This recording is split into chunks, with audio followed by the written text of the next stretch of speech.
Okay, Claudia, welcome to the podcast, and thank you very much for doing this with me. I understand you have quite a jam-packed schedule. You are now in Markerville. Could you tell us a little bit about this leg of your journey? We can also get into a bit later what it is that you're doing, but I imagine most people listening to this will have some familiarity. The Tapestry project has gotten a lot of attention, I would say, in these sorts of circles, people that listen to the podcast and stuff. But I'm very curious about, I guess, how it is in Markerville right now. It's a very special place. Sure. Well, first of all, thanks for having me, Jack. And I did have the pleasure of meeting your mother, Aldis, at the Leif Erikson Calgary gathering that we had for the Tapestry. Yes. And that was the kickoff venue for the second leg of our tour. The first leg was April of this year, and we did the Midwest and a little bit of the West Coast. And then our second leg, we started in Calgary and then came up to Markerville for a 2-week artist in residence at the butter maker's cottage. And Markerville is a jewel. I did not know it existed. I found out about it when I was trying to arrange these dates between the Calgary and the Edmonton Icelandic clubs. And it was recommended that I hit the center point and come to Markerville. Yes. And as I said, I'd never heard of it. I had heard of the Icelandic poet Stefán G. Stefánsson, but I did not know. I knew he'd come to Canada. I didn't know the whole journey. And so we arrived in Markerville on July 14th. And we are finishing up our 2 weeks tomorrow, Sunday, from 3 to 5 at the Creamery basement, if anybody is still interested in joining us. And I just don't even know where to begin with Markerville. The landscape, first of all, is absolutely stunning. The fields of grain and the yellow of the canola, and it's just a patchwork of beauty. The silence is remarkable. My husband has Ingvar, who's the Icelander. He's just commented again and again. He's broken the silence with his astonishment. The townspeople are so charming and warm and generous and so interested in this project and so supportive of their own hamlet. I mean, it's not even a town. So I would recommend, if anybody has not been to Markerville, to come and discover it. And if you have, please come back. Yeah. So I personally, I don't know how much you got to chat with my mom here at the Calgary Club, but I grew up in Red Deer. That's where I was born. And for those listening, I imagine there's a lot like yourself who just kind of generally know about Stefan as a poet and his kind of role in that regard, but maybe don't know so much about the area. And I was kind of the reverse of that, where growing up in Red Deer, but these sorts of things for me personally haven't really resonated so much until the last 5 years or so, going to Iceland, being involved in Icelandic roots, going on the Snorri program, those sorts of things. And it's only now looking back that I realize how important that connection was. I looked at Markerville as just a summer road trip to go and get ice cream. You know, that's what a lot of folks do, even if they don't know like the Icelandic connection there. But the Stephenson House, that is like a local historical place, which you kind of just know about in the area as just important for the local community. Forgetting the immigrant story and all the reasons we may admire it if we're of Icelandic heritage, it was just like an important historical point. I didn't even necessarily know why. It was there. And I think, yeah, speaking to your comment on the landscape, it is very beautiful, peaceful, and actually the last couple of weeks, same here in Calgary, as I'm sure it's been in Markerville, it's been somewhat Icelandic weather, right? Lots of clouds and gray. Yeah, that's been a surprise. I was prepared for 90 degrees and high humidity and lots of mosquitoes. And it's been very pleasant, very comfortable, I would almost say cool enough to be invigorating. It's Sure. nice to go Yep. out and have good morning walks and just not feel that oppressive summer heat, which I was totally expecting. Yep. It's been a good summer around here. A lot cooler than eastern United States and Canada, which has had a lot of heat so far this year. Could you talk a bit about the Buttermaker's house? You said that's where you're staying, and it is an artist's residency. Could you talk a little bit about how that came to be and how that experience has been as you are wrapping up your time there? Well, my understanding of the Buttermaker's Cottage was that it's something that's reserved for people that come to Markerville and are artists and are either showing something for the town or they're working on something. So they're really trying to get away and have that focused time and have somewhere quiet and peaceful and not have all the distractions of daily life. So when I was discussing with Pam Oxtoby, who's the wonderful and multi-talented and multi-dimensional art manager of Historic Markerville, she recommended that we stay here, and I was astonished because I'm not an artist. I what would I say? I'm a Sherpa. I'm taking this tapestry around the country and sharing something that was made by another community. So I'm really sort of this voice piece for what this project is. And so as I say, I was amazed and I was so grateful because the the local hotels, the closest hotels, are not close to Markerville, and it's not that they're far away, but it's just that added part of the day of, oh gosh, okay, I've got to get in the car and I've got to get all my stuff and then I've got to drive and then I've got to set up and then I've got to pack up and got to drive back to the hotel.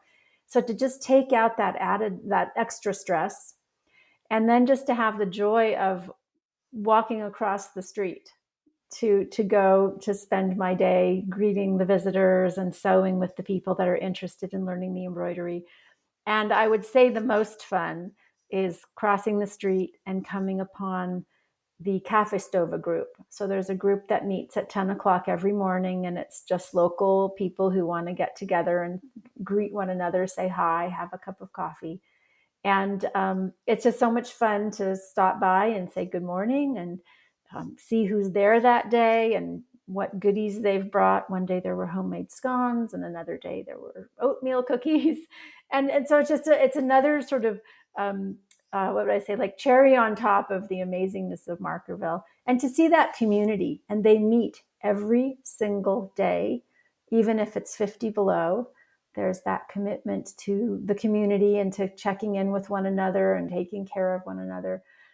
And I have to confess that as the 2 weeks have gone by, I've started cutting it a little closer and closer to the 10 o'clock start, because that's when I do start. Mm-hmm. And so one day I was actually past 10 o'clock and I confessed to the group. I said, ooh, I'm like that kid who lives across the street from school and is always late because you think you have just enough time. And then, Uh-huh. oops, now, you were on time until you were late. So anyway, and I've also felt incredibly honored because, as I say, I don't consider myself an artist. So to stay in a place Mm. that is reserved for people to come and do that has been really, really an honor, and Mm. also, as I say, a gift to not have that extra stress. Yeah, for sure. I think we could linger on that for a second. Just a few things as you were describing that it reminded me so much of when I stayed in Hopsos with the Immigration Center Museum. And this was the Snorri internship. So, my second summer that I went to Iceland. And for that, sort of the intention was, you're there working at the museum, that's your internship, and that's an incredible opportunity in and of itself. Of course, accommodations are included. Now, where exactly you're staying, I just knew it would be a house somewhere in the town. Lo and behold, it ended up being the house called Brimness, which was Bill Holmes' house, the writer and Wow. poet. Wow. and and so that was like, quote, just the accommodations, right? But in my mind, very quickly, that became this kind of pseudo artist residency. And I felt like, I've talked about this before, I got this kind of mentorship from Bill Home, even though, he'd been many years since passed away. Never got to meet him, but the stories of him that the people would talk about, and then his bookshelves in the house with books where there would be bookmarks in the middle of some of these books, which I wondered, like, was this just the way he left it, kind of thing. And then, of course, reading his writings while I was there. Many of them reference the house, right? Wow. So I think in certain situations like that, I also, before that, did not consider myself an artist. And now I have learned through that experience and others that, to call yourself an artist does not necessarily need to mean you are an expert sewer. You can make a tapestry, you can make a painting. But even I learned too, of course, Stephen G. Stephenson was an artist, and his Mm-hmm. palette was, the paper, and his tool was the pen, and it was his poetry that was the art.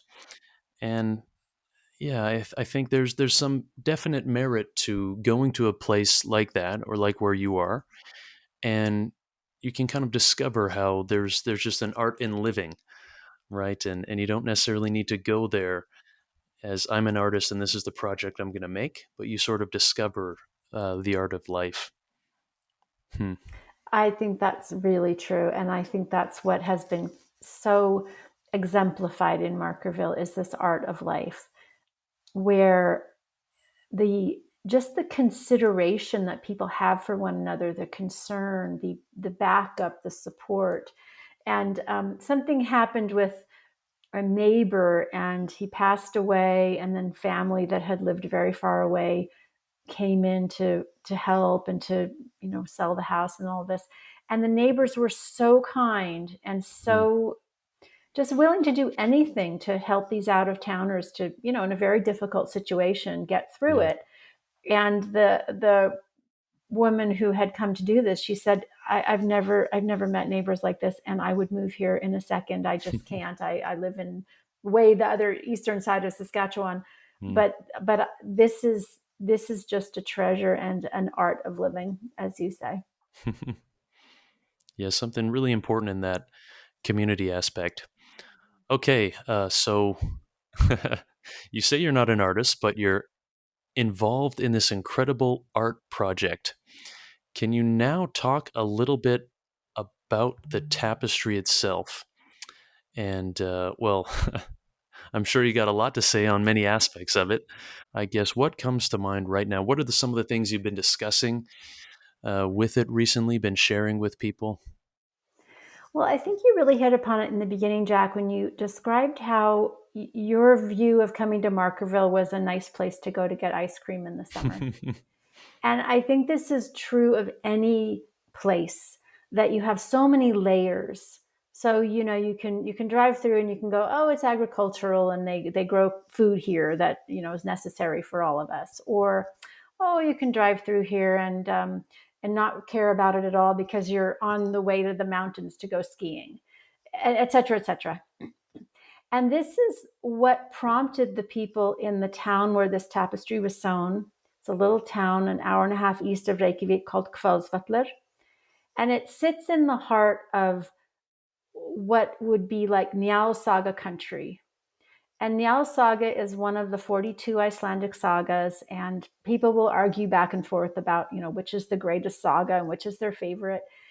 And I like the term, it's Iceland's mightiest saga. So you're not saying Oh. it's the best. And Mm-hmm. And the reason it's the mightiest in my mind is it's the longest. Hmm. It has the most extant copies. It's 159 chapters, and it lives in the culture, not just in Iceland, but it spans many other countries. Characters go to Norway, Denmark, they end up in Rome. So it's got this expanse. It takes place all over the country. And it's embedded in the culture in a way where people can quote lines from it the way we would quote Shakespeare. The motto from the police comes from Njáls Saga. It's read every year from start to finish on November 16th in all the schools and the libraries of Iceland. And it just has this enduring effect on the culture. But you can leave Reykjavik and drive for 2 hours and drive right through this town and have no sense that you just drove across some of the most monumental places in the culture and in the history of this country. And so the founders really felt that they had to do something to say, you're not just blowing past on the way to those basalt columns in Vik that everybody wants to see on that beautiful black sand beach. There's a reason to stop here. And it won't be obvious when you're just looking at, a hayfield. But if you dig a little deeper, some of the most iconic farms in Icelandic history still exist and are in this area. The landscape is full of places like that volcano, Eyjafjallajökull. One of the main characters, Gunnar, his view is that volcano. So this tapestry project evolved to say we need to shine a spotlight, and we need to call forth what is here under our feet, this history that's under our feet. And how could we do it? We could do it in so many ways.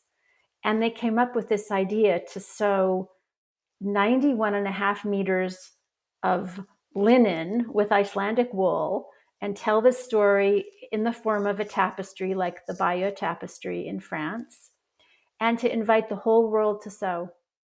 So you did not have to be an expert. You did not have to be in some core group. You could just be driving by and decide to stop, and you would be invited to sew on this tapestry. And the first time that I showed up, literally by accident, it wasn't supposed to be open that day, and I was asked to sew, I just thought they were nuts. Like, why would you ask me? You don't even know my name. Why would you let me sew on your monumental national project? And yet the answer was, well, that's what we're doing here. We want everyone to sew. We want this to be the mark of many hands. And that's what's so remarkable when you see the tapestry, is this motion and this life of all the people who have contributed. Sometimes they're very expert stitches, sometimes they're very chunky beginner stitches, but it just has that living complexity that is also what the saga is. It's a very complex story of people trying to get along with each other and killing tons of each other. I actually looked up last night. I thought, so many people die in the saga. Somebody must have counted up how many it is. And sure enough, it was a nanosecond. I got my answer. It's 221 people, 2 dogs and 2 horses. And wow. It's like, that's very pivotal, Especially and the other back then. I wonder, exactly, like, the percentage of Iceland's population. Right, it was a small, and they all knew each other. It's like, oh, there's Sigfús. Well, they cut his head off, and so it's this impactful story that was kind of brought up out of the land to say, there's something here that happened. There's something here that's important to all of us in whatever way we connect in. Do we connect in because we're interested in yarn and how they spun it and how they dyed the wool? Are we interested in the text? So you'd be sewing, and well, why did the artist pick these lines? And why did she choose to highlight this? And her name, by the way, is Kristín Ragna Gunnarsdóttir. She drew all the images on 91.5 meters. And just to put that in perspective, that is the length of a U.S. football field and 10 yards short of a Canadian football field. And okay. I like to think of sitting in the end zone of, either one of those football fields and just imagining that flow of fabric clear across the football field to the other side and thinking, okay, it took you that long to tell this story. And then you decided to sew it. And it's done in this special stitch. It's called the Bayeux stitch. It's a laid work couching stitch. It's not something I had ever done before. I'd only done sort of basic embroidery. And so that was a very interesting thing to get involved with and to learn that stitch and to learn why they chose it, partly to echo Bayeux, but also because it's such an accurate and rich way to render these images so that the visual impact is astonishing. Yeah, it strikes me with the colors too. Mm-hmm. It's just like very vibrant. And I love the cartoon kind of aspect of it. Like something I think that helps me to visualize the sagas and other stories of those ages is to kind of overlay in my mind what I grew up with, which is like pretty detailed cartoons, right? And even video games and that sort of thing. That's kind of what I am used to visualizing when I think of movies, at least, or stories in that sort of a way.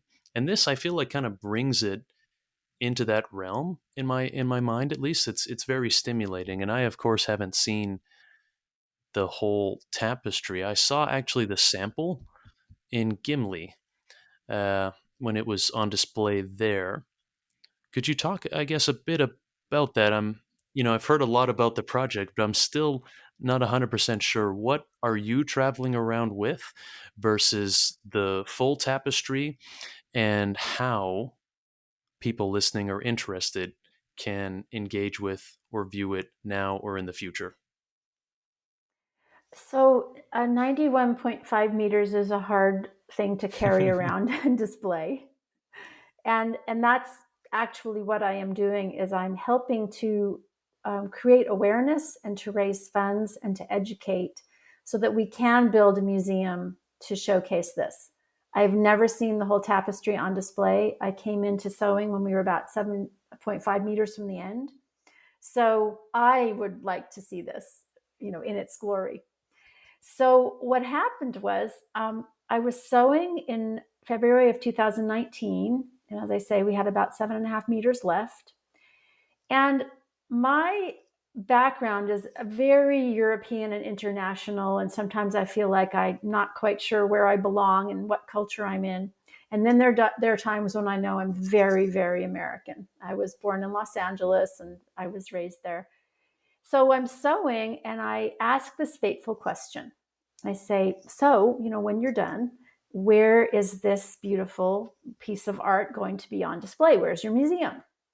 And the answer came back, well, the government won't build us a museum.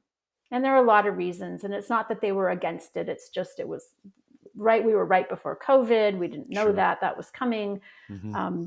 It's something a big investment. It's something the town has to decide, what's what's it going to do to traffic and where people are going to park. All that sort of thing.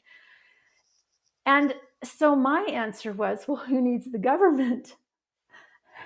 Because when you're from the States, the government does a lot and enough, but we do have a culture of philanthropy and we do have a culture of starting nonprofits to do things that are on our radar and nobody else is paying attention to. And it's like, all right, well, then that's on me and I'm going to go make this happen and I'm going to start this nonprofit. So I didn't realize that this wasn't really a part of Icelandic culture. They have a very strong, as we know, a very strong community ethic. They don't pay terribly high taxes compared to some of the other Nordic countries, but a lot of that tax money does go to culture. And so the government does build museums. And most money that's collected in a sort of a donation way is typically for rescue and health. Like the Icelandic Search and Rescue is mostly funded by donations, the Red Cross, things like this. But to donate to a museum is kind of like, what? Why do we have to do that? So that's kind of the answer that I got. And I said, well, there are a lot of people in North America who have this Nordic heritage and who really deeply seek these connections back to the old countries. These are people who were immigrants. They oftentimes don't know on either side what happened to those parts of the family. And so there's this yearning and this desire for this matchmaking of let's build these bridges. And so I said, we just need to tap into that community. And we're going to have a lot of friends and a lot of supporters. And I have proven to be right Mm-hmm. because I know this. I've lived this. Mm. So then we did have COVID, and during COVID, they were able to finish the tapestry by being in a little bubble. And when we were finally out of that, I came back into the picture and I said, okay, well, we need a calling card. There's no way that we can really share the wonder of this without people seeing it. And yet we can't take this giant thing on the road. So how about if you sew me 5 meters? And then I'll take it to we'll follow this immigrant trail through Canada and the United States of where Icelanders mainly settled, and we'll just see what happens. And the community was thrilled because they had spent 7 years and 7 months sewing this 91.5 meters, and they were kind of missing each other. You know, it had become such a part of daily life and what people talked about and what people cared about. And suddenly they were all done and kind of at adrift. And so they were very happy to embark on this. And it took about 2.5 years to sew. And then they were finished in February of 2024. And so here we are. We started in April of 25. Our first stop was the Society for the Advancement of Scandinavian Studies in Minneapolis conference. And the response has been exactly what I expected. So I Yeah. would say I'm just a loudmouth, and and it's more than that. It's a deep conviction based on two things. For some reason, which remains a mystery, I was raised knowing all about the biotapestry. My Mm. parents absolutely loved it. My mother was an embroiderer, among other things, and my father was a historian. Mm. And I have a suspicion that they saw it on their honeymoon, although I don't have a lot of clues about that. But it just was this connection between the two of them. So there was Mm-hmm. that. And then once the tapestry was finished and it was rolled up and in one of the founders' bedrooms until it could be taken to very safe museum storage where it was temperature controlled and all of that. We were talking about sort of the future of, you know, where this was going to go and who was going to care. And we felt like we were really pushing against a lot of obstacles. Mm. But when I saw that tapestry rolled up in this founder's bedroom, covered in plastic, and all the people that had worked on it, 150 countries, all 7 continents, and there was just this no in me. This is not acceptable. This is a world-class treasure, and it needs to be seen by the world. And I'm going to do whatever I can to make that happen. Wow. That is very inspiring in many regards. I would like to just applaud what you're doing. And I think anyone Thank listening you. or who has met you, encountered you along this journey, would also be inspired as well. And it makes me think of several different things. I do think you're right to preface with saying, like, it's perhaps this kind of ethos, you might say, this spirit that is really embodied in America. That kind of go-getter attitude that, you know, you can just create. And there's a lot to that, I think, like historically speaking. Why, I mean, the country itself starting was kind of that idea, right? To start this brand new country. And for all of that history, um, that's a lot to unpack. But I think that mindset can be embodied, like, regardless of who you are or where you're from, though. And it does make me think actually somewhat of Valgeir Thorvaldsen, who started the Vestafara Setrith, the emigration museum in Hopsos. And I think it was that same kind of idea, and getting to spend time with him and kind of learning about at least the early days. He was restoring these historical buildings, some of them that go back to, I think it was the 1800s. There was one that is still the original building restored, and then two that were made as like replicas, I guess you would say. And that was, as far as I understand, the same kind of idea. He knew that there was like this history here, and that if he didn't do something about it, it was at risk of being lost. But then also, he made it about something more, which is, I'll set up this museum to not only tell the local history, but talk about the biggest history possible of the whole emigration period when Icelanders were leaving to North America. And that, of course, encompasses so much. And I think as we kind of go into the future, it's something else within Icelandic roots too. Similar idea. There are genealogical records that need to be maintained, right? Need to be accessible. So that's the maintenance of the genealogy database.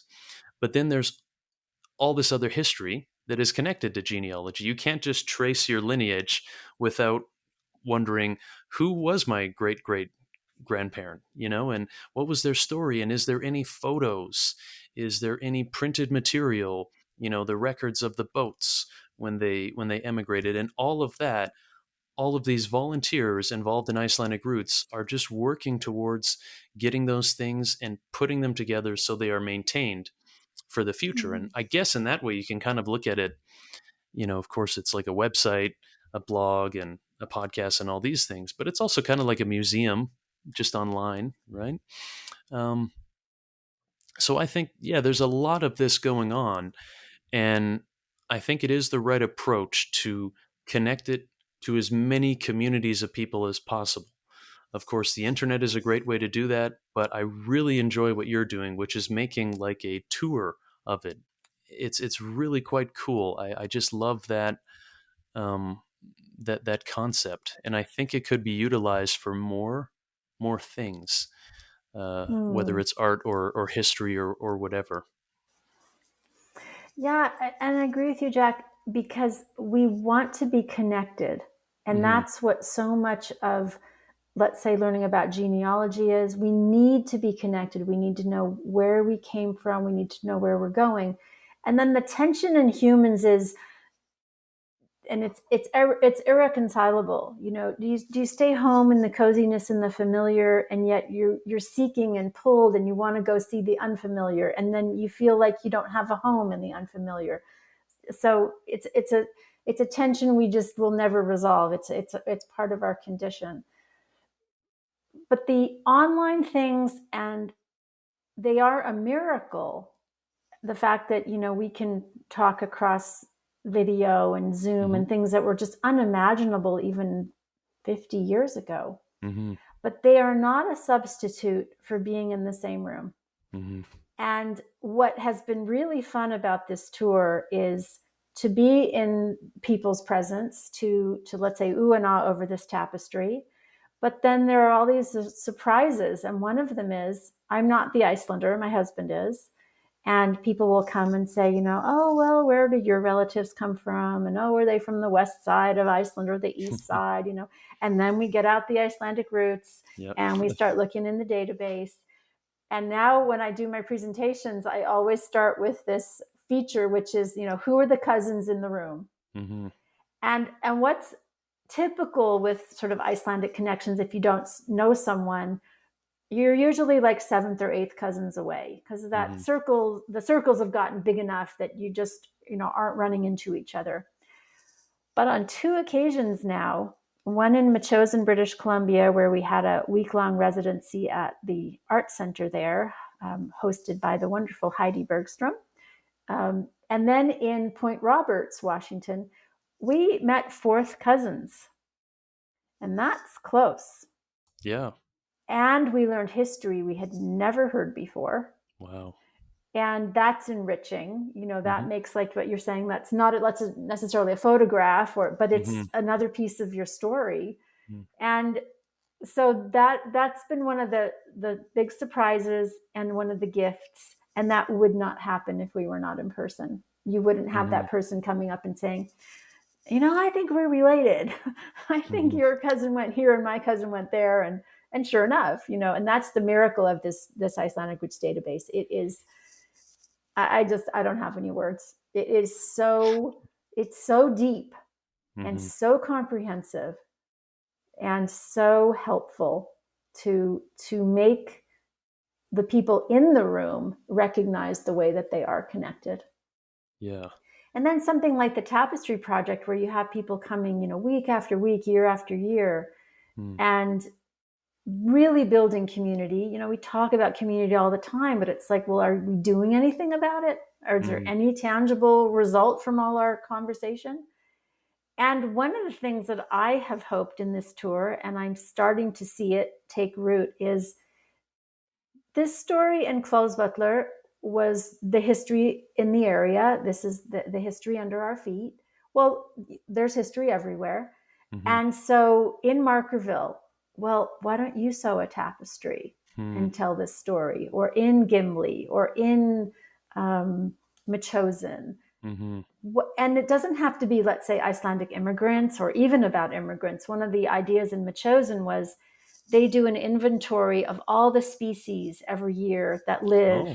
in that area. And it's ongoing. They keep finding new things.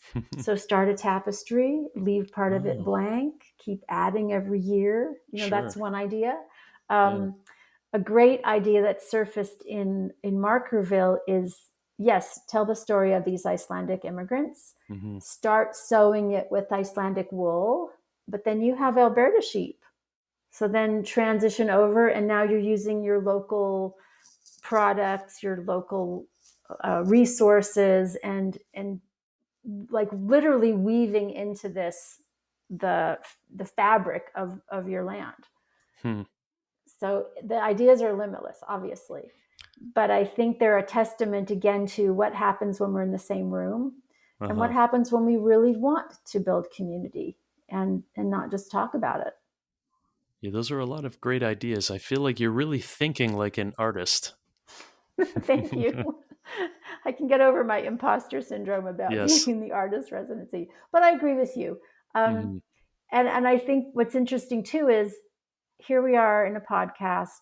I'm trying to spread the word. I have learned so much on this journey that marketing is an art, Mm. communication is an art, sales is an art, Mm-hmm. event planning is an art. All of these things that I think people kind of shrug off, like, oh, I'm going into marketing. It's Mm. like, you are doing something so important. Getting that word out and fashioning it in a way people can hear it and it's attractive and they want to come see what you're doing.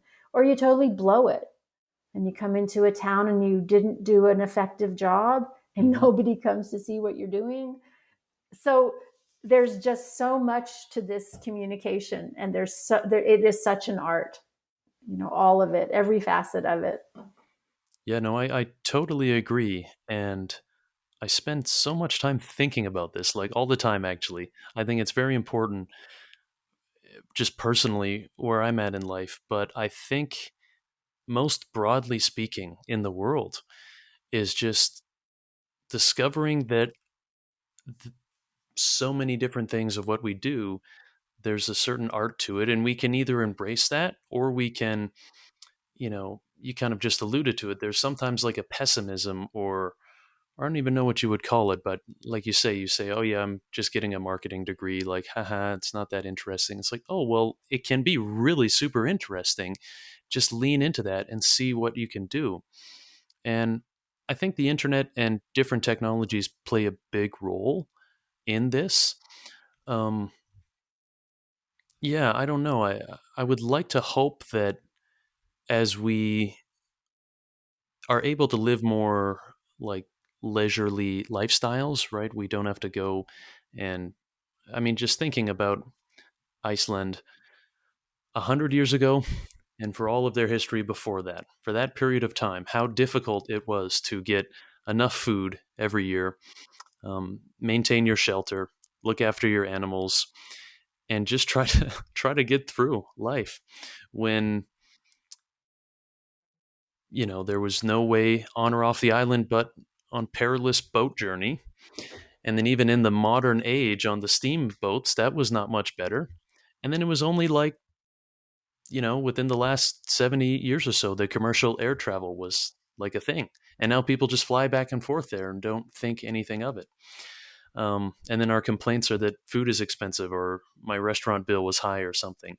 But everything we can Or I get. didn't have enough leg room. Yes. You know, Or I when you didn't might bring a have been warm on enough a jacket. right. When you might have been on Heidi in Metchosin was talking about this in the project she's doing. That the steamers that were bringing the immigrants to Canada weren't even for people; they were postal boats. So who knows where you're even sleeping, and now we're Yep. worrying about leg room in a 7-hour flight. Oh, boo hoo. Yeah, it's that kind of perspective. And maybe like when Mm-hmm. you incorporate art, like doing something that is challenging, right? Everything can be so easy, from travel to how we get food. So then how do you find meaning in life, right? And maybe you embark on, well, I'm going to sew this tapestry. And one question you might say is like, why even bother doing that? I mean, you've given the answer, which is community and many other offshoot things of that. But I think especially for young people, you might think like, oh, well, that's so hard. I will just like either make some digital art or just get the computer to make the art for me. Why would I do something that is difficult to do this? But that's, I don't know, it's important in many ways that I don't even think can be explained. Well, and I do feel there is no satisfaction in shortcuts. Hmm. There's something about, even though humans are always trying to avoid work, work is it's so organizing and conditioning to ourselves, Hmm. but it's also so satisfying. So it's, like putting in that really huge effort and then dealing with whatever happens. Maybe you weren't successful, maybe you were, maybe it was half and half, but that there's a satisfaction in the application. Hmm. And I was saying once to somebody, it's not normal for humans to not work, because Hmm. every other creature on this planet works. An ant works, a bee works, a cow Hmm. works. Because I think humans are conscious, we can always try to figure, how do I get out of this? I can use my rational mind and go, there's got to be a way to just not do this. Hmm. And yet we know, if we just sit around day after day after day and we have no purpose, and I don't know, we're binge watching something and binge eating something, we Hmm. don't end up satisfied. And I think it's a project like this tapestry that is, it's it's a focal point, and it's saying every day. I think they sewed Tuesday night, Thursday night, and Saturday or Sunday during the day, and it was like that was a focus for everybody. Okay, it's Tuesday night. Where am I going? I'm going to sew. Or maybe it's, you're in a choir or you're in a woodworking group. Or I just learned about a great thing in Markerville. It's called the Man Shed. Hmm. And all these guys go off to, I think it's a high school, where they're allowed to use all the shop tools. Oh. And now they're implementing a forge. I'm like, I want to join. I mean, this sounds Yeah.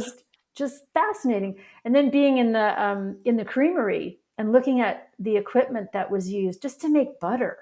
I Hmm. mean, it's one thing you can be in your kitchen and you can churn your Yep. little, block of butter. This was a commercial operation that brought in all the milk from the surrounding area, and it was quite the adventure to process all of this cream and make butter for the local area. Hmm. And I was looking today at the engineering it took to make some of these like cream separators and Yeah. things that would beat the butter and beat the air out of the butter. And who was the inventor that thought of, that solution, and how Hmm. satisfying, you know. And it's not to say that shortcuts aren't good. Let's make work easier. Yes. As you described, 100 years ago in Iceland, Hmm. life was backbreaking. And that is not a metaphor. Hmm. That was literally, you did not live long, and you eked out your existence in a great battle with these elements. So yeah, let's be smart. Let's use that brain. Let's work in a way that's satisfying but also supportive. And we are using our minds. So just looking at these sort of engineering marvels in the creamery, I thought, Yeah. we can work well. We Hmm. can, and it's satisfying. Yeah. It's I think it's all about finding the balance, though, right? mm-hmm. Yes, for I sure. definitely agree. I would not wish ever to go back to those days in Iceland and elsewhere. Iceland kind of seemed to be stuck in that sort of a way, living more like a peasantry, kind of a just yeah, not having the innovations that other European countries got sooner. But then there's something that I think people always marvel at, which is like, I don't know, a connection to the land, maybe a connection to the senses more. I think of like reading Njáls Saga, for example. You don't really get the impression that people in that era were ever like depressed or didn't know what to do with themselves. There were certainly aspects of psychology, right? And I've also heard Njáls Saga referenced as like a very psychological one. And there's lots of like human dynamics that people find very interesting in that one, even more so than some of the others. And I think that's true too. There's very interesting like aspects of, are you going to try to be peaceful and envision ways that you can resolve issues, or are you just going to go towards, well, let's kill them if we got an issue with them? Of course, at least in the modern world, we don't often resort to killing each other to resolve our issues, but sometimes we get pretty darn close in terms of trying to one up people that we don't agree with per se. So we're still dealing with these psychology things, but back then I feel like people just they moved on. They still had to tend to the land and stoke the fire and these sorts of things. So I don't think that gave them the time to just feel bored and depressed, which I feel like is common nowadays, even though we got the world at our fingertips. But I think what misses in those cases, like you were talking about at the beginning of this, even when the weather is cloudy and kind of cold, Icelanders know this well, you'll still go outside, go for a walk, get outside and do your things. Makes you feel good. Gloomy day is only depressing when you sit inside all day. When you go out and engage with it a little bit, it's not so bad. Yeah, exactly. I think though that in the world of Njáls Saga, you don't have people who are depressed, as you say, because they kind of don't have time to, but they are very violent, Yeah.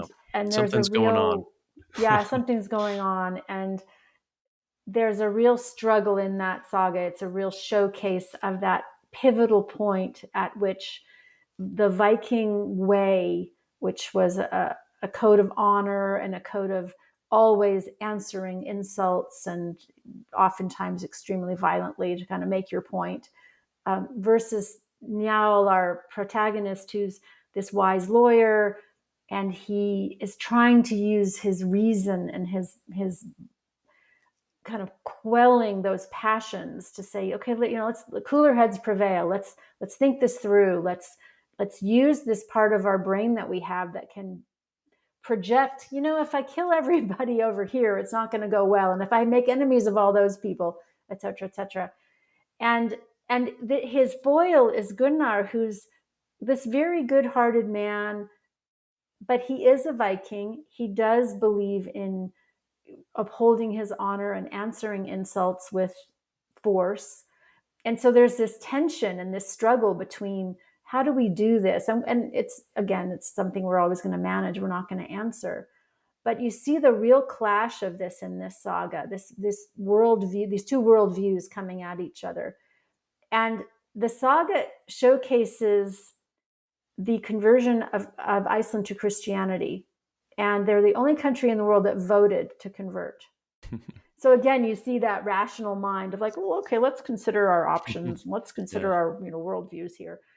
And I read once a legal scholar saying if they had not figured this out, if they had not found a way to value human life and love your neighbor as yourself, they would have descended into this endless vicious cycle of violence. And there wouldn't be any of them left because it was already a very small population. It was always prone to disease, and the plague was there. And at some point, I think it was in the oh gosh, I want to say like the early 1800s, they'd had a measles epidemic, and there were 10,000 Icelanders remaining. Yeah. and they were able to build back from that. But it's a very precarious existence. And so if you're going to just waste each other on, well, he looked at me the wrong way at the thing, and I'm going to go not just kill him, but like kill, half of his family, there are not going to be any people left. So we're going to have to work this out.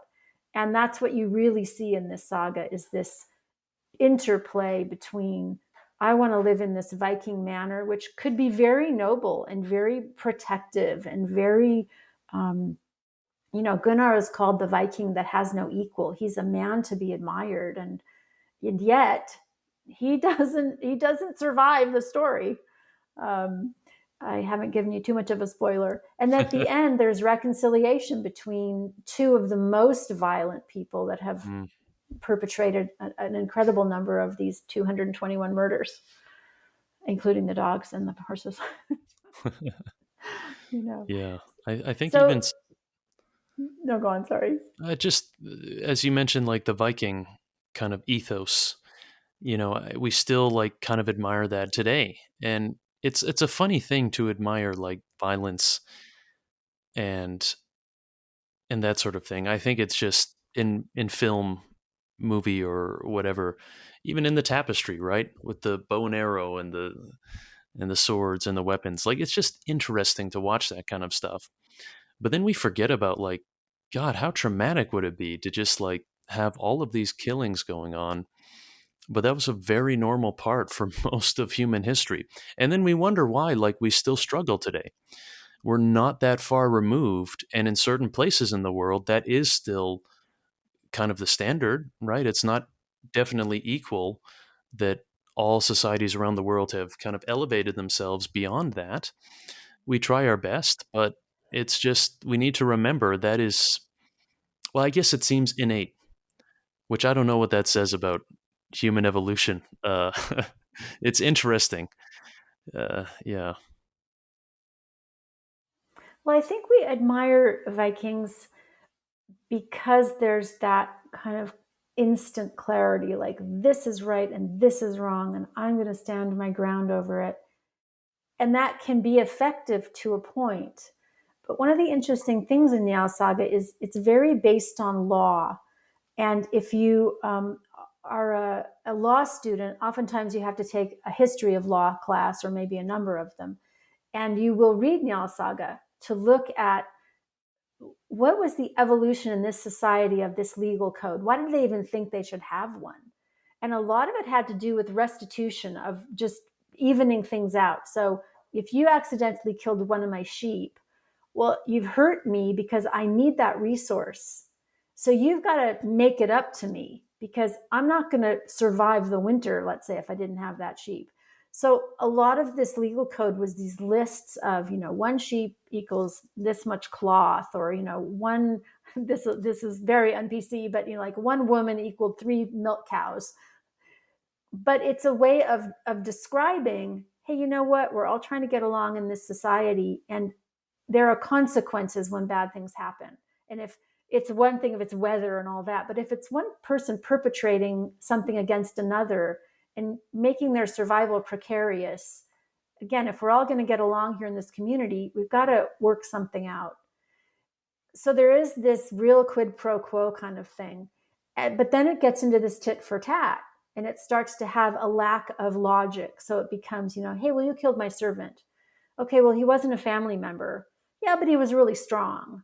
And now I can't plow my field because you killed him. So you owe me this. It's like, well, you could have not killed him. And you killed him because he looked at you the wrong way. And so it becomes this kind of petty, my honor's been impugned. And this is kind of where Njáls is saying, get over it. This is not going to work. And he has this beautiful phrase that is the motto for the Icelandic police, which is, with laws shall the land be built. And that's the part the police uses. But there's a comma, and without them, it is laid waste.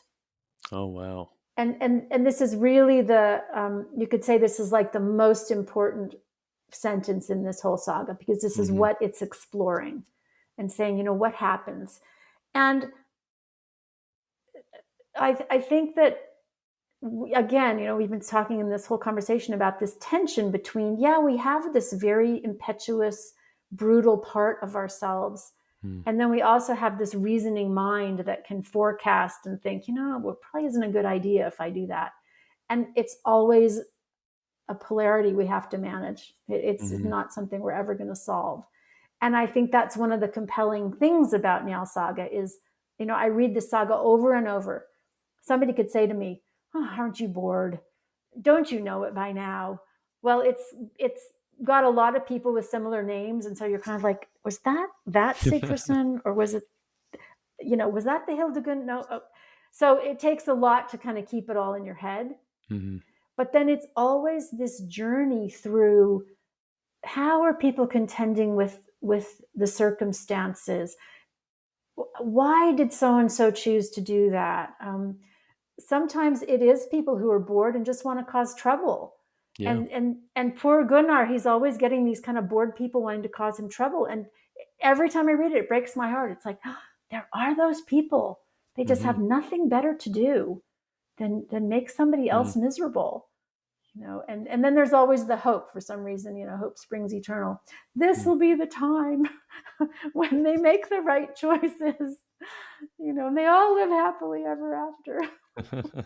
So it's a very compelling story, and it's a strangely current and enduring story, even though it Yeah. was written in the Middle Ages. Yeah, it's really incredible. And you're right, it does feel modern. Like, I think when I've read it, it's like I don't exactly register that it was written that long ago. It Mm-hmm. feels more like it's a story written now about that time. Of course, you get like the genealogy charts, and the way that was written can be quite dry. But I've read a lot more difficult and dry things, and I've heard Njáls Saga also referenced as like one of the more difficult ones to get through, which I don't think anyone should let them or should let that deter them. And I would also be remiss, I guess, to not discuss. So I think my mom was talking to you about this when you guys were here connecting in Calgary with the tapestry, which is when I was in Iceland the very first time. I got to stay at the location Bergþórsvöllur, one of those very difficult names, which I had to look at a million times to understand. And first of all, Hvolsvöllur as well. This was okay. The Absolutely. town. This was my pickup point. So this was my homestay for the Snorri program, which, as it turned out, with relatives which were like very unrelated to me. They weren't like close relatives at all. Which I do have some quite close relatives throughout Iceland that even my Amma and Avi have connected with and such. But it was this family that worked out for my homestay for the Snorri program. And I was just up for whatever. It's my first time there. I'm just soaking up everything like a sponge. Now, I didn't know Njáls Saga. I hadn't read any Icelandic sagas at all up to that point, besides maybe a few pages here and there. But I didn't understand any of these things. And so I didn't grasp the weight of, like, Paula, who was our project manager, our kind of guide. She was telling me, like, yeah, you're staying at a very historical place. Like, this is interesting. Icelanders know about this. I'm like, okay, cool. That's neat. But it still dawns on me today, like, no, that's a really, really important place. And it seems very surreal for me to look back on, actually. What stood out to me was just that it was a beautiful location. You could see Eyjafjallajökull from the distance to the east, and then to the south, you could see the the Vestman Islands from there too, on the horizon, and then of course beyond that, just the ocean. And so it was quite flat until the mountain regions to the east, but it was incredibly beautiful, and the landscape did definitely feel special. I spent a lot of time just wandering with the farm dogs, who I feel like would take me places. There was like sheep fences around. In this area, they tried to, I guess, keep the sheep a bit more contained, at least for those farmers. And so they did have lots of fences up. And I was trying to get to this small river that flowed, and there was always a fence around there. So I was trying to like communicate to the dogs, I want to get to the river. Like, let's go there. And lo and behold, I follow them and they go to like this low point where they could go under the fence and then I could step over. And we would just kind of go on adventures like that. And I would sit around and just try to feel, uh, the just the landscape, and spend time thinking about those sorts of things. And then there is the small, it's more like a knoll, just a small hill, which has the sign which talks about the burning of Njál. And my homestay family gave me a copy of the saga. I later on read it, and that's kind of my personal history of it. And I think you've talked about this, or at least you did when you were in Calgary, just how there are the saga signs throughout Iceland telling this history in different areas. But here is this spot which a lot of the areas in sagas can be contested.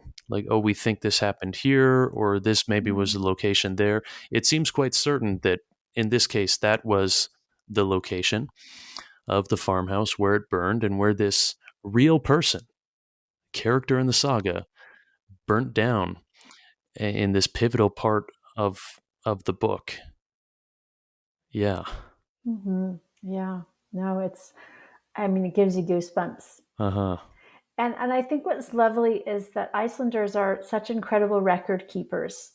And this is, again, this wealth we have from Icelandic roots. And it's really interesting to use that database and connect yourself back to the characters because they're real people. They're not literary fantasies. Mm-hmm. And so that makes the saga so accessible to say, this was my my uncle of this many Mm-hmm. generations back, or so this connection to the real people, and then to be in the landscape. As I said, they're such great record keepers. So these farm boundaries are written down, Mm-hmm. in from 874 on, these settlement boundaries, and these farms still exist. And if you drive along the road that is where you were at Njáls Farm, if you look back to the north, there's like a huge lava expanse that flows down and then kind of stops. And so you have this hillside, this very famous hillside called Hvolsvöllur. And there are so many historic farms that still exist along that road, Gunnar's being one of them. Mm-hmm. And so it's not something in the past. Real farmers still live on these farms. Real farmers still farm this land. Mm-hmm. Njáls farm is still a farm. Gunnar's farm is still a farm. And if you're at either farm, you can see each other's farm. You can look down Gunnar slope towards Njál, and Njál can look back up the slope towards Gunnar. And then what I think is so critical is if you do, take the book and look for these places. There's a fantastic map actually from the University of Iceland that'll show you every single location that happened in these sagas, not just Njáls Saga. You can be standing there, let's say at Njáls Farm, with the saga in your hand and read. And one of the most chilling experiences that I had was to be at Bergthorshvöllur and to read this part of the saga where they know these attackers are coming. Yeah. And this is, like you say, a flat landscape. And they can see them coming for miles. And the agony of, are we going to stand our ground? Are we going to turn and run? Are we going to try to protect the women and the children? And in the saga, it says that there's a little kind of dip in the land where the burners hide. And it doesn't exist. That landscape is so flat. There's nowhere to hide. But there's something in the saga like, we just have to put this in just to like give them that little bit of protection, that little bit of maybe they're going to be okay. Maybe these people will negotiate, and just to be there and to say, this is it. This is the spot. And it's still here, and it's still a farm, and real people still live here, and Jack could have his homestay.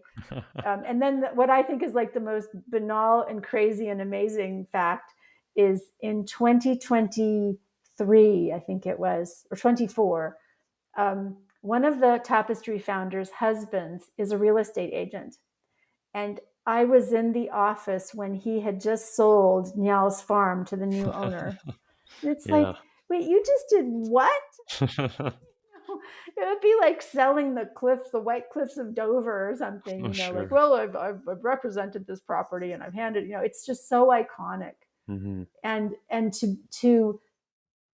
to have these Icelanders, as I say, who keep these records so that this isn't lost and this is still accessible and you can still go out and visit and then look around, like you say, look at that crazy volcano that blew up and stopped air traffic for 10 days, look at the Markarfljót River that is so tremendous and strong that it probably, like, every 3 years it wipes out the bridge on the ring road, and they can't hold it back. It's just part of the kind of majesty and violence of this landscape. So it brings it alive. It makes travel enriching and worthwhile.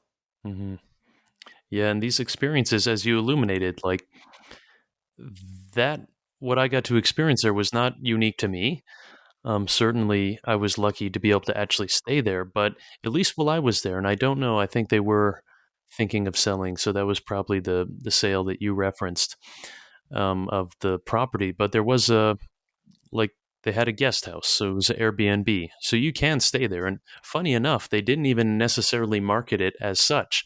I think there's like this humility that Icelanders will have. They will live in a historical farm, have an Airbnb there, and they just kind of rent it out as like a normal farm stay kind of location.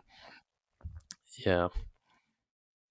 But I think there's a humility, but I also think there's a lack of recognizing how other people see what they don't realize is a jewel into somebody else it really is. And that was, again, one of the motivations for wanting to share this tapestry, was knowing all the people on this side of the ocean who go in search of these characters. And for Icelanders, it's kind of like, yeah, Gunnar and Njal lived here. It's part of my daily life. It's, it's no big deal. Yeah. And it's been really fun, the various stories I've encountered, myself one of them, where that sense of people are on the hunt for our history becomes real to them. And so I'll just tell two quick stories. There's a man named Friðrik Erlingsson who is like a youth book author. He writes these kind of nice adventure stories for sort of, I'd say, young teens. And he was out at a place called Gunnarsholt, which is a little bit west of Hvolsvöllur. And he's just doing something on a farm, minding his own business. And some people drive up and they say, hey, we're looking for Gunnar. We're looking for Gunnar. And they've come to Gunnarsholt. So Friðrik is like, I don't know, like, Gunnar who? Like, Gunnar the hay farmer, or Gunnar the sheep farmer, or, Gunnar the guy who owns the hot dog stand in town? No, Gunnar from the sagas. So he's like, oh, Gunnar Hlíðarende? Okay. Well, this is Gunnarsholt. This was owned by Gunnar's grandfather, but this isn't where you want to be. So he gives him the directions and tells him to go off down the road looking for Gunnar's farm. And as they're driving away, he stops and he goes, there really are people like this. These people came all the way to Iceland to find Gunnar. So I looked at him and I said, well, Friðrik, I was one of those people. So I read this saga when I was in college. I was a Nordic language major, and 20 years old, I read this and I'm captivated. It's like this saga has never let me go. So get married, have children. We're going to go back to Iceland, and the kids get to meet their relatives and all of that. And I'm going to go see Gunnar's farm. So I drag everybody out. We drive up the Fljótshlíð road. We come to his farm. And you can come up. There's a lovely church now. It was built in the 19th century that's on the property. But anyway, we come up. We're sitting on these lovely slopes, and a school bus shows up. And it's like, all right, there's the school bus. And then only the teacher gets off the bus.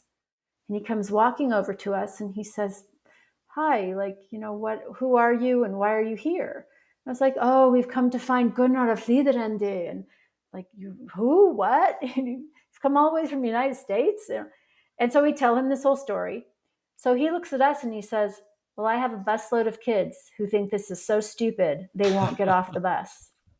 And it's like, Wow. oh no, they don't understand, So Hmm. he goes walking back to the bus and he gets on the bus and he tells all these kids, that family came all the way from the United States to find Gunnar of Hlíðarenda. And the next thing you see is all the kids with their faces pressed up against the window staring at, like, who are these nuts? Hmm. But what I hope is that they gained an appreciation for what their poor teacher was trying to communicate. But then all these years later, I hope that they think, something in my culture was so important Hmm. that this mom dragged her kids off to see this character and where he lived, and that there's something to that. Yeah.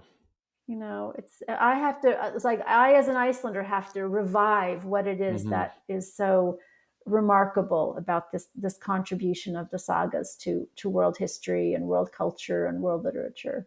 Yeah, I have the same thing in reverse. So as we started talking about Markerville and Stephen G. Stephenson, I didn't understand the important import of it or have a personal connection. I had to go to Iceland to appreciate this person who had lived in the small town, or like you said, not even a hamlet, a village, just north of where, or just south of the city where I grew up. And it was being in Iceland and seeing the monument to Stephen G. Stephenson. Okay, pretty cool. But then also talking to various Icelanders, the generation older than myself. I don't know so much about people around my age in Iceland, if they really have that connection to Stephen G. But, anyways, certainly older generations would. And then I realized, like, they're referencing his poems that are literally written about the Rocky Mountains and the Red Deer River, these places that were around me when I grew up. And that feeling of, like, oh, this is important to other people in a different country. Wow. And then I'm in Iceland longing to just go home and go to these places and get the most of it. And then when you talked about the beauty of Markerville, now I see it through those eyes. And it Mm, actually means more to me. It looks different now going through that. And that's the exact same thing, I'm sure, to be an Icelander and to read this book every year in school and, just always have it there. It takes that other framework, that other perspective to be like, oh, yeah, just that little reminder. yeah, absolutely.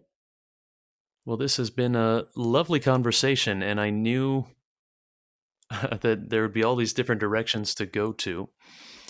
What are you up to next? The next leg of your journey? So we leave Markerville on Monday, and that's the 28th of July, and we travel to Mountain, North Dakota for the festival there called August the Deuce.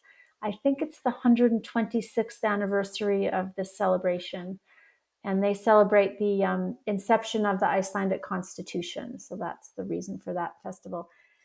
And then we go up to Icelandic-wool, the Icelandic Festival of Manitoba. That is August 3rd and 4th. It's actually 1st through 4th. So we kind of overlap. These two festivals overlap. So Yep. August 1st and 2nd, we're in Mountain. And then August 3rd and 4th, we're in Gimli. And then we go down to Moorhead, Minnesota. That's the Historic Society of Clay County. And then to Minneapolis, to the Danish American Center. And then to Rapid City, South Dakota, for the Sons of Norway. Mm, And then to Denver, where we are at the University of Colorado at Boulder, the Boulder Handweavers Society, and the Icelanders of Colorado. And then we have a little bit okay. of a break, and we end up on the East Coast at the embassy in Washington, D.C., And we're hoping Mm. for a stop in New York City. I'm still working that one Oh, out. wow. Okay. So yeah, and probably the tour is ending at the end of October, beginning of November, when we'll go back to Iceland. Mm-hmm. And I was asked a very funny question when we were coming across the border into Canada.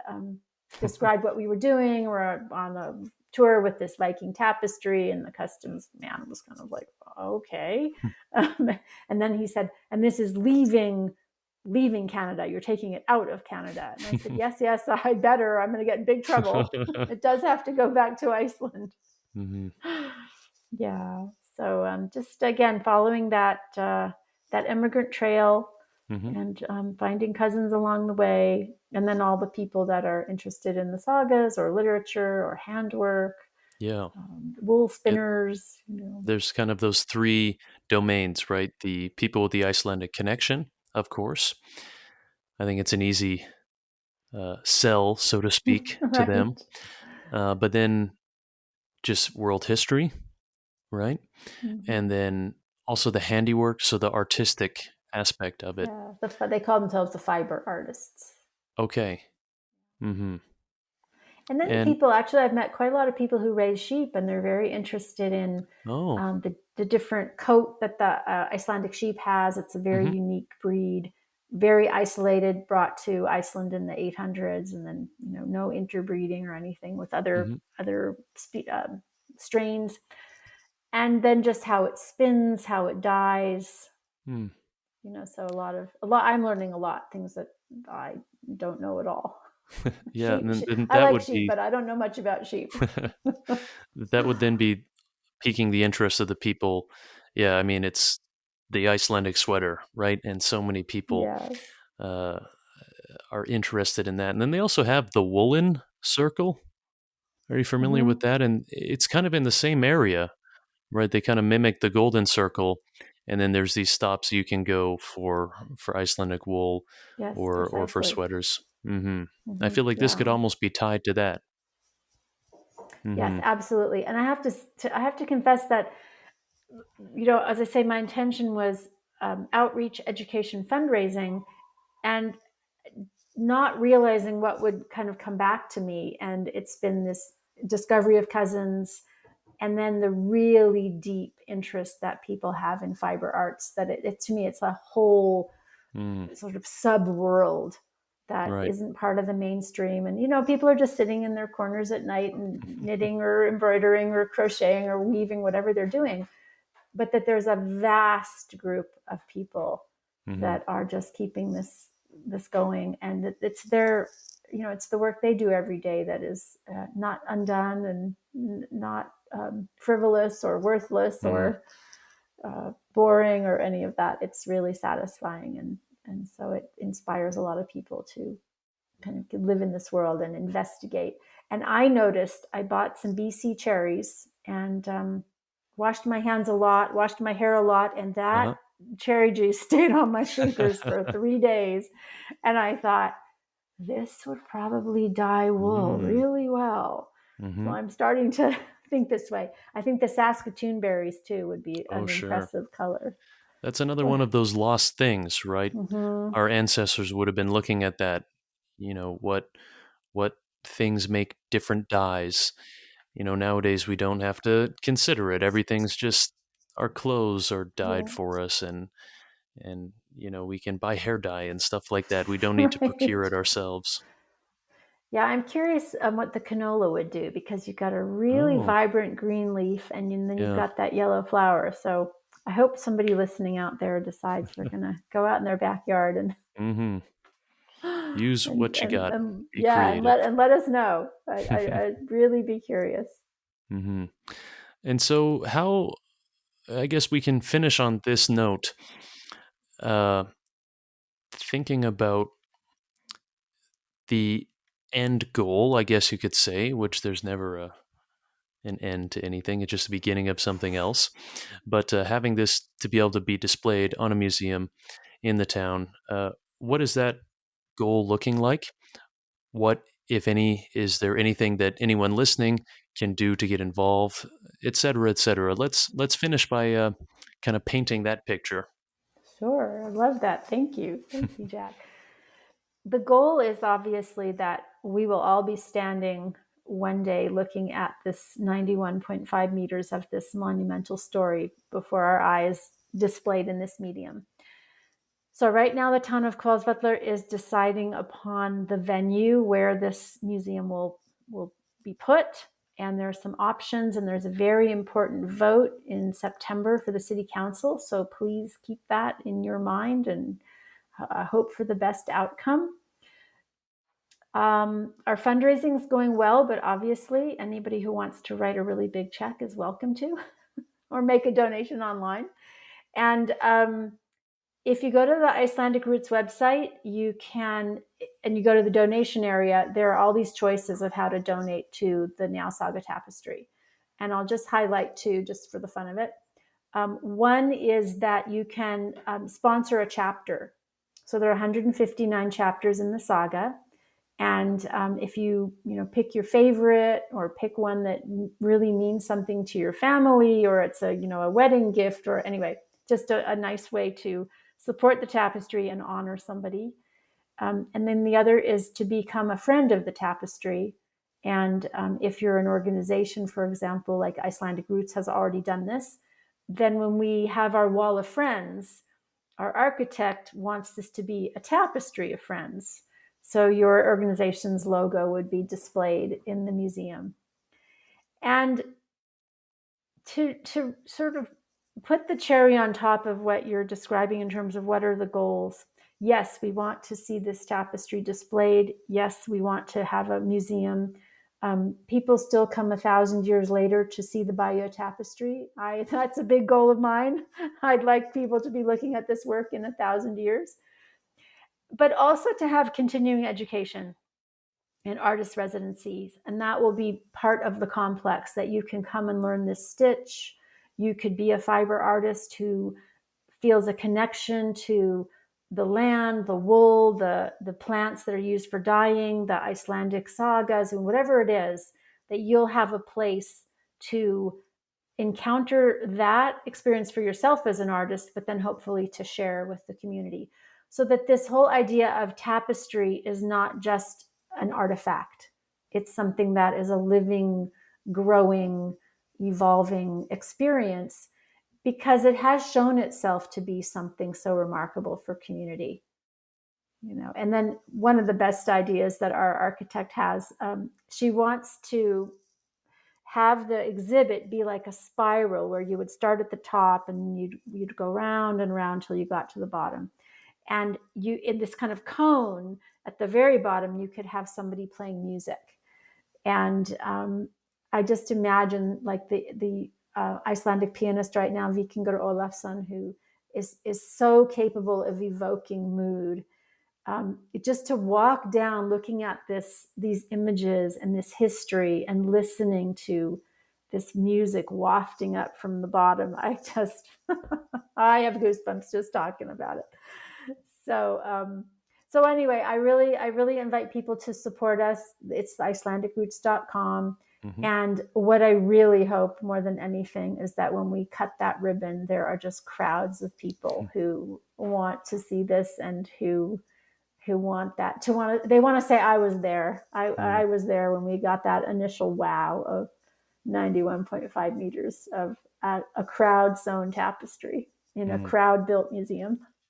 Yeah, that's a whole nother thing. Oh, wow. This idea of course, it's a play on crowdsourcing, right? So crowd-sewn and crowd-funded museum. Yeah, all of that is really cool as well. And I think charting a course that hopefully others can use. But how you just described the museum, I was thinking like there is the Lava Museum in Hvolsvöllur, which draws attention. And I don't know, maybe like some geologists will stay there to do some work. I don't know if they have that sort of outreach, but that idea, and that's actually a really good place that ties this conversation up nicely, where we started about an artist residency and that sort of a thing. And I think opportunities like that can provide more than just you go and you visit a place, but you also have an opportunity to engage with it, to do something, and I think that is where people can really develop themselves, discover something about them, and then leave a piece of themselves in a place too, and hopefully then be able to go and visit the noteworthy farms in the area, which is such a special place, but kind of needs this to bring people out and to connect people to locals and anyone else who is interested in that as well. I really like that vision. Yeah, thank you. Thank you so much, Jack. Yeah, okay. Well, thank you for doing this with me. This is a good place to end it. So, yeah, I encourage anyone to get involved in any way that they can. And I'm happy as well to host anyone on the podcast who can provide more information on this, or as you get closer to, more details about the location and that sort of thing. I want to make sure people stay engaged and know what's going on. Thank you. Thank you. Again, there's that art of marketing. Yes, there you go. The telling people what their heart's desire is. Mm. Yeah. Or I should say connecting to their heart's desire. Sure. Yeah. All right. Thank you. All right. Thank you very much.